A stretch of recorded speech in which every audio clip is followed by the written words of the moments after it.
department. And I'm here with my co-host, Livingston Kwesi Lumo, a level 200 student also from the Integrated Science Department. This is Radio Windy Bay, 98.3 FM, your ultimate campus radio. And don't forget, we are also live on Facebook at Radio Windy Bay, 98.3. You can join the live stream, like, share for others to also join. And you can also leave your comments. Later, we will read them for you. You can also call the studio lines at the right time to comment, suggest, and ask any questions pertaining to this program. This program is brought to you by the Academic Committee of the Association of Integrated Science Education Students, ACES. Today, we will be discussing the frequent outbreak of diseases in modern times. With the rapid pace of life and the constant changes in our environment, it is not uncommon for diseases to break out and spread. In today's episode, we will be discussing the causes and effects of these outbreaks, as well as ways to prevent and control them. We are privileged to have in the studio with us here a nice gentleman. He is a teaching assistant from the Integrated Science Department. He is here today to share his insights and experiences on the frequent outbreak of diseases in these recent times. Help me welcome in the studio here Mr. Patrick Otin Berema. Sir Patrick, please, you are welcome. Thank you. Okay, so today we are talking about the frequent outbreak of diseases in these recent times. And we would like you to tell us some of these diseases, their causes, their effects, and some solutions to them. So, fast forward, we want you to tell us some common diseases that we have experienced or we are experiencing in these frequent recent times. Okay, so thank you for the question, and a very good evening to our listeners. Okay. Science Focus, we are here to relate science into the society. Yeah. Now, to the question that you just asked me, we are to talk about some common diseases that have gotten the attention of the society as in outbreak lately. Now, you cannot talk about the question without knowing exactly what a disease is. Sure. So, a disease is any harmful deviation from the structural and functional state of an organism. Okay. That is generally associated with signs and symptoms. Now, there is a field of science that talks about the study of the causes of diseases. Okay. And that field is known to be etiology. Wow. So when we talk about etiology, then we are talking about the study of the causes of diseases. Okay. And so it is with this field of science that we get to realize we have a term that we called causative agents. Okay. Now, before we get a disease, then we need, or there is a certain living organism. They are known to be disease-causing organisms, which are mostly known as pathogens. Wow. So a pathogen is a disease-causing organism that, under etiology, we get to realize are that which determines the kind of disease that we have. And examples of these pathogens could be bacteria, fungi, protozoa. We have that of, I've made mention of the bacteria, virus, and the likes. Okay. So, lately, we've experienced outbreak of diseases, and we can't talk about that without mentioning diseases such as cholera. Okay. We can't also skip typhoid. We heard of mpox, which is known to be monkeypox. That also was a recent disease, but recently the disease that has gotten the attention to be an outbreak is supposed to be cholera. Wow. So that is the submission and the answer to the question that you asked me. And I said that disease have signs and symptoms. And so specifically, if you want to consider cholera, as a recent disease, then some of the examples or some of the symptoms that when somebody is showing, you could tell clearly that that person is encountering or suffering from cholera. Some of these symptoms could be severe dehydration. Wow. So in the last episode, I realized you talked about hydration. Yeah, that's true. And so the person that is suffering from cholera would vomit, and out of vomiting would lose a lot of water. Wow. So severe dehydration comes in. The person would also encounter watery diarrhea. So you realize when you use the toilet, excuse my words, you'd realize that which comes out of the kind of thing that you did in the toilet, you realize it will be watery. And in that case, you are directly or indirectly losing water. And so that is what I mean by saying severe dehydration. You would feel it will be a bit feverish. So fever is also one of the symptoms. Okay. So that is that about the first question. All right. Thank you very much, Mr. Patrick. We've learned a lot from just the first question. So Mr. Patrick made us understand that etiology, that's the study of the causes of these diseases.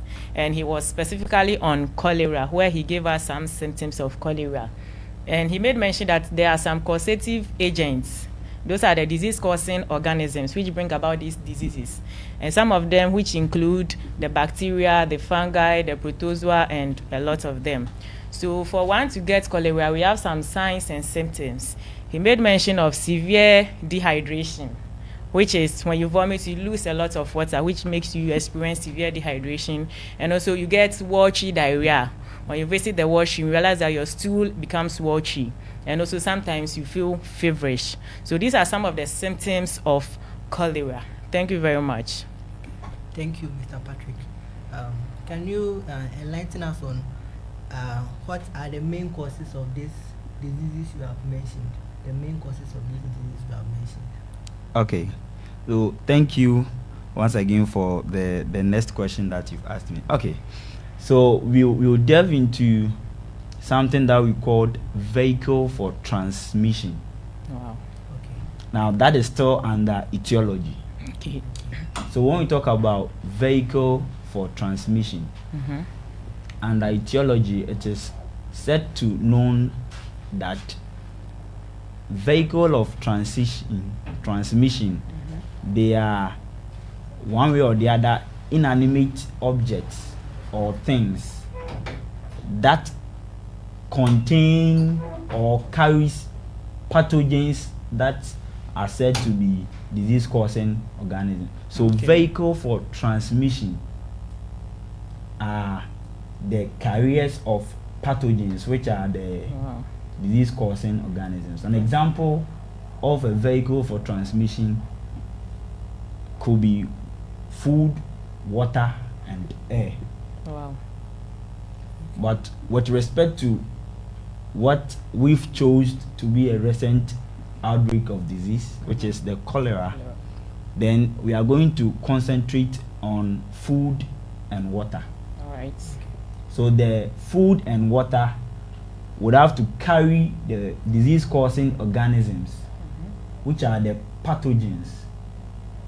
So if you asked of the main causes of cholera, then we can talk about contaminated water.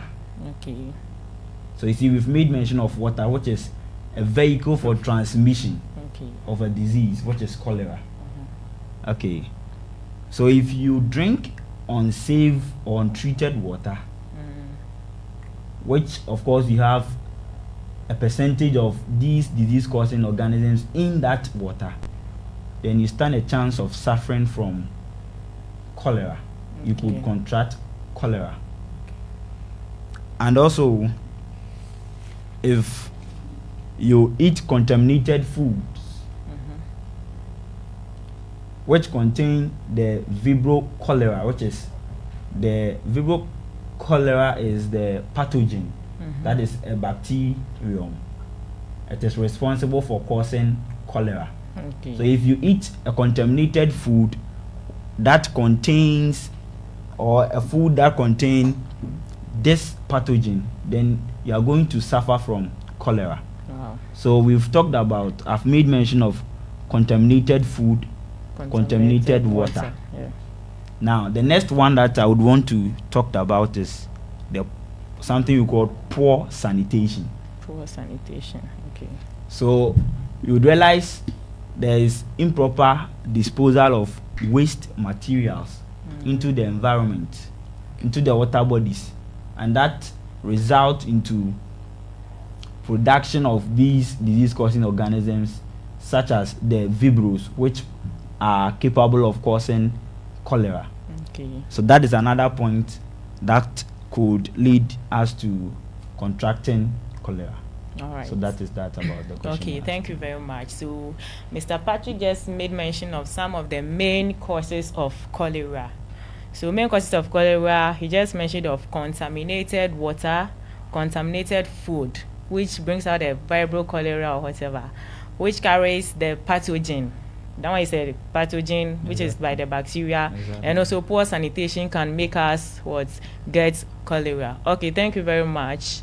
So moving on to the next point, please, as humans, I can say humans are a great factor to this poor sanitation and the causes you just mentioned. So how do human activities, or what are some human activities which contribute to the spread of these diseases you've just mentioned? Okay, so we would want to look at human activities that could contribute to spreading of what? Cholera. Yeah. Now there are several human activities that could lead to contracting and spreading of this disease. Okay. So the first one that I would want to talk about is poor waste management, and I always place emphasis on this because there is improper disposal of sewage and waste into the water bodies, into the environment. Okay. That is polluting our environment, which breeds these disease-causing organisms in the environment. Okay. So human activities such as improper disposal, we deposit every waste that we make anyhow, anywhere, and that's a poor waste management practice. Okay. The next one that I would want to also talk about is it falls under poor sanitation, All right. but specifically open defecation. Okay. Open defecation. So a lot of people are involved in open defecation. That's true. They defecate openly, anywhere, anyhow. Children are being allowed to defecate anyhow. Sometimes in some communities when you go, they don't take children to the washroom or something. You have to go and do it somewhere. That's true. And that is going to cause something in the environment. It's one way or the other polluting the environment. And for all you know, if there is that pathogen which could cause cholera, then we stand people living around where that defecation took place will definitely suffer if there is that disease and the outbreak can't be stopped. So open defecation is one of the factors as human activity that breeds cholera. Now, using contaminated food. So this one is about you, what you are doing. It's your activity. If you eat contaminated food, you drink untreated water, then you are going to get cholera. So if we don't want to contract cholera, then we should do away from eating contaminated food, drinking untreated water. The last thing that I will talk about is that one has to do with increase in population. There's a saying that if population is not being checked, population will check itself. So, due to urbanization, people are moving into the cities. You go to Accra, there are a lot of people over there, but we have limited facilities. Sure. And so that leads to poor sanitation, because we've not made avenue or room or medium for those who are joining the mainstream. So they are coming to use the existing facilities, and that is human activities. Definitely there's going to be an act or an activity that's going to lead to spreading or contracting of cholera. Okay. So I made mention of about 4 points: poor waste management, open defecation, which is directed to poor sanitation, using contaminated food and water, and the last one is increased in population. population. All Okay. right. Thank you very much, Mr. Patrick. So these are some of the human activities which contribute to the spread of cholera in particular. So sometimes it's not just about the economy, but we ourselves are doing harm to ourselves. So we have to desist from these factors. That's poor waste management. We have to practice proper disposable of waste and open defecation, eating contaminated food, and increased population. These are the factors that contribute to the spread of diseases. Thank you very much once again. Okay, so thank you, Mr. Patrick. Kindly let us know more about how individuals protect themselves when there is an outbreak of diseases. How can we protect ourselves? That's a very good question. Yes. In times like this, you need to do it yourself. You don't expect somebody to come and tell you to practice good hygiene before you do so, Yeah. because we are not in our normal times. Yes. Okay. Cholera has a very severe impact when it comes to the health of people. Now, what can a certain individual do in order to be safe from this outbreak? Exactly. If that's what. Sure. Okay. Now let me bring in a bit of science, because we are relating science to the society. Yes. So Vibros, which is the pathogen for cholera, they survive under or between temperature of 4 degrees Celsius to 42 degrees Celsius. Okay. So under normal circumstances, they only survive within an environment of which the temperature is around 4 to 42 degrees Celsius. Okay. So this depicts that if you would want to protect yourself from contracting or getting cholera, then you should eat food that is as hot and it is above this stipulated temperature. Okay. So that is the reason why you are supposed to eat hot foods when you are in times of this outbreak. The reason behind why we are to eat hot food is that when you eat hot food, you are making the environment, even if that vibro is in the food, because the food is going to go through a proper cooking process, which would definitely be subjected to more than 42 degrees Celsius. You could realize that they can't survive, and that will make you safe. Okay. So that is one thing that you can do to yourself, and you should as well drink treated water. Times like this, you don't just drink any water. If you drink any water, then you are not helping yourself. The next thing that I would want to talk about is we have to practice good hygiene. That one too, it's something that you are doing for yourself. Okay. You would have to wash your hands with soap and water a clean water, and you have to do it under running water as well. And when you do that before eating and after using the washroom, you could realize that you would be safe from contracting this disease, that is cholera. All right. The next thing that you can do to yourself is, in times like this, that there is an outbreak of disease which is cholera, we have a vaccine for cholera. So if you can, you get yourself vaccinated and you'll be safe. All right. So these are 3 things that I think you can do to yourself in order not to contract the disease.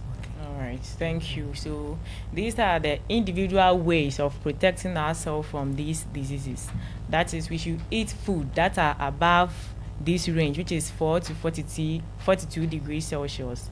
So meaning in these recent times, we have to eat hot foods. We should desist from eating cold foods. And also we should try and practice good hygiene. And if possible too, we should get ourselves vaccinated. Thank you very much, Mr. Patrick. So we have some comments from our listeners or viewers. So I would like to read them out. This is coming from Edu Samuel. He says, wow, great show. Thank you, Mr. Samuel. This is coming from Martin Nana Abuaje. He says, keep the fire burning. Science focus all the way. Thank you, Mr. Martin. And this is coming from Getty Nyantechiwa Falendek. She says, eating too much A1 bread causes cholera. Miss Getty, are you sure? So we'll hold on for now and continue. So continuing, Mr. Patrick, please. So talking about, now we talked about the disease itself, which is cholera. Then you made mention of some main causes of it, then some human activities that contribute to the spread of diseases, and also how individuals can protect themselves from these diseases. So what if individuals are not able to protect themselves from these diseases? What are some effects of these diseases on the society and the economy as a whole? Okay.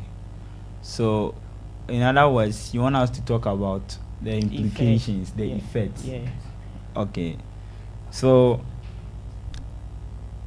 we can put the effects under, I'll put them in 2 folds. Okay. The first one would have to do with health implications.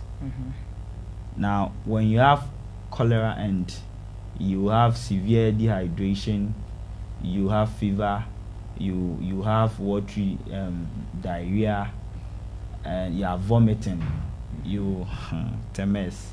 You see somebody suffering from that, it's a very bad thing, and I don't wish for anybody.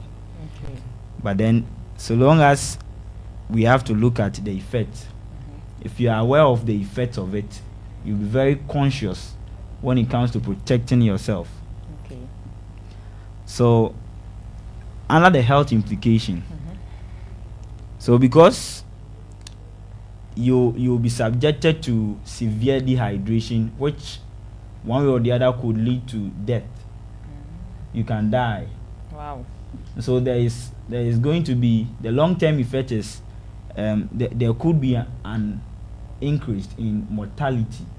Okay. That's death rate. Okay.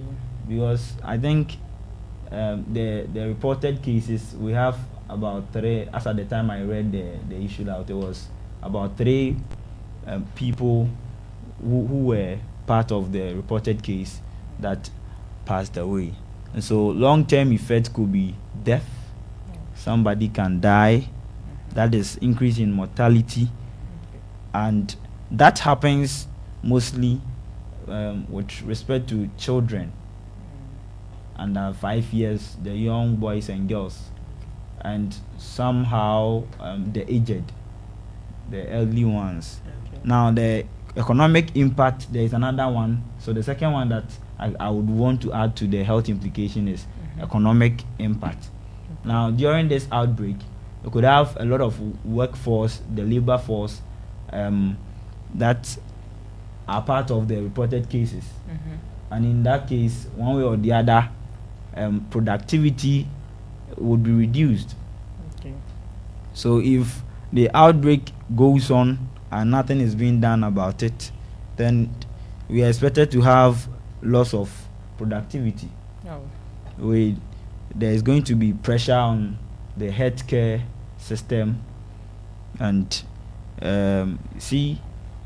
you realize that this outbreak is more or less related or has something to do with the coastal areas.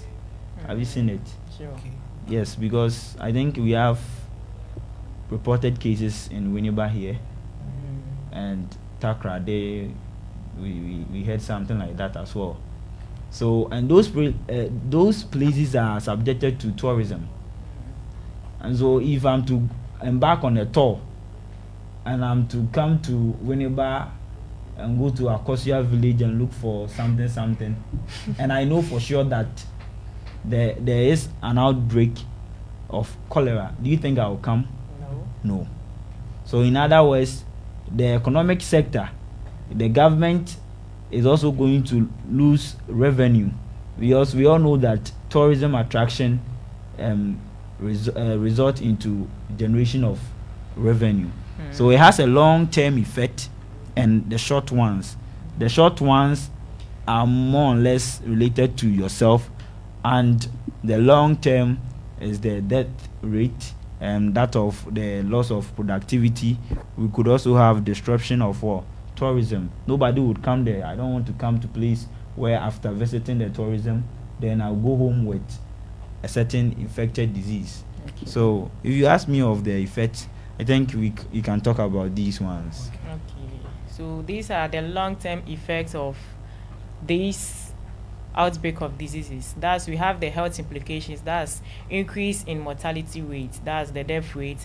And also we have loss of productivity, erosion of tourism. That's the tourist sites, and also loss of revenue. This one is coming from the government, I think. Okay. Okay, thank you, Mr. Patrick. Okay. What are some of the measures can we take to control and prevent the spread of these diseases? Measures to prevent and control the spread of these diseases. Okay. So we are not in our normal times, because this is an outbreak of disease, and this disease, if care is not taken, I actually heard, we all heard this cholera issue being raised at the parliament house or something. Yes. Okay. Yes, I do. So it means we can't just take it lightly, because it's not. Previously, we could hear of cholera and it wasn't having that attention. The attainment of the attention nowadays has increased. And so there is a need for each and every one of us to be very careful, so long as you are not in our normal times. Okay. Yourself, you would have to do something for yourself. And the little thing that you can do for yourself is practicing personal hygiene. Okay. Personal hygiene. All right. You need not to be told to wash your hand before you eat, before you do that. Okay.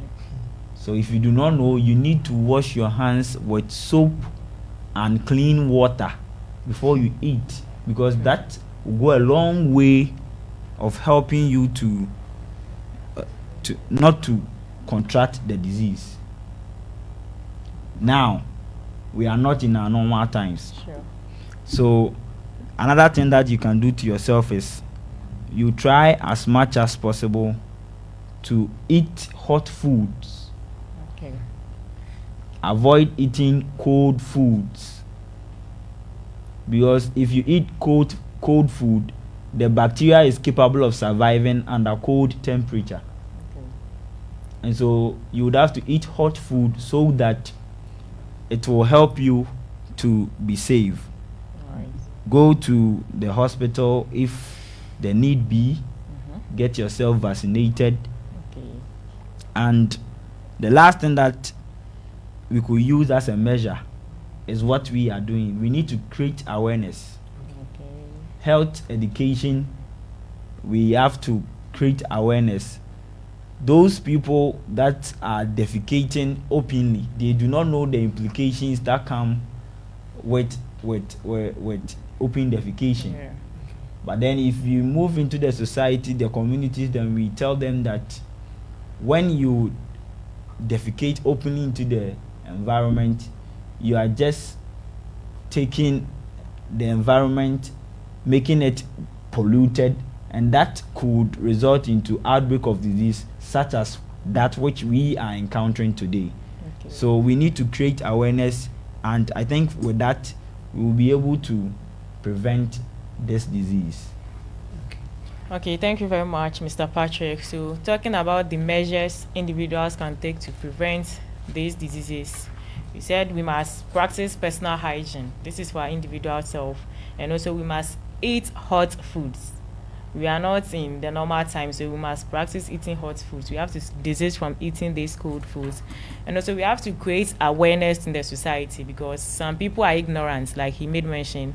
These opening defecation, some people are ignorant. They don't know the effects it can bring to them. So we have to create awareness on this and educate the public about this. Okay, thank you very much once again. Our time is fast spent, so we take the last messages, then we go. This is coming from Hotel John. He says science focus, relating science to the society.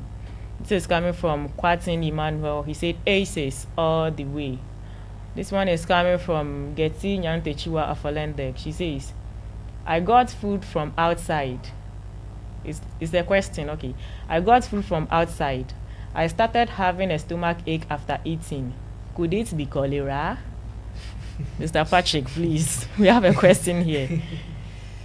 She started having stomach ache after eating from outside. Could it be cholera?